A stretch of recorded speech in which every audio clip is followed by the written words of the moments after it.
السلام عليكم، ازيكم يا حبايب قلبي؟ اخباركم عاملين ايه؟ يا رب الكل يكون في افضل حال. حلقه جديده معاكم النهارده، مكملين في سلسله الفيديوهات القصيره اللي وعدنا حضراتكم بيها. هنتكلم النهارده في حلقه جديده عن شكل الفطريات في الفم. دلوقتي انا طلعت لي بقعه بيضه بيضه يا دكتور في بقي، او مشربه بحمره كده. عايز اعرف اذا كان دي فطريات ولا لا. اقول لك انا تعرفها ازاي. هي عباره عن ايه؟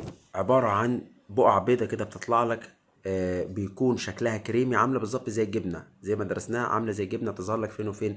بتظهر على اللسان، بتظهر على الخد من جوه، بتظهر في سقف الفم، بتظهر في اللوز من ورا. لما تيجي تفتح بقك على الاخر تلاقيها طالعه عباره عن نتوءات بارزه كده. عارف حاجات طالعه كده بتبقى عامله زي ايه؟ يعني شبه لحد ما البراعم اللي بتطلع من البطاطس. عارف البطاطس لما تبدا تشعب حاجات الى حد ما، مش عايز اقول بالظبط زيها، بتبقى شبهها، بتكون طالعه. ولما تيجي بتفركها بتبدا ان هي تعمل نزيف بسيط. طب ساعات ايه مشاكلها يا دكتور؟ بتعمل ايه؟ بتعمل بعد كده، عايز اقول لك، مشكله في الاكل. لما تيجي تبلع الاكل او تيجي تاكل تحس ان ايه؟ في الم. بتبقى عباره عن بقع بيضة في مظهرها في احمرار او قرح كده. بتحسها عباره عن زي حاجه بيضة مشربه بحمرة كده فيها، بتلاقي لونها يعني او كده.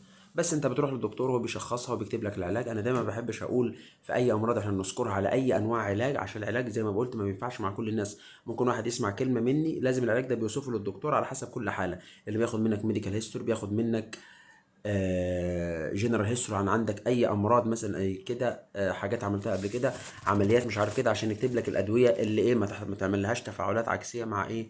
مع اي ادويه تاني انت بتاخدها لو كنت بتعالج من امراض او عامل عمليات قبل كده. بس اشوفكم الحلقه الجايه، والسلام عليكم ورحمه الله وبركاته.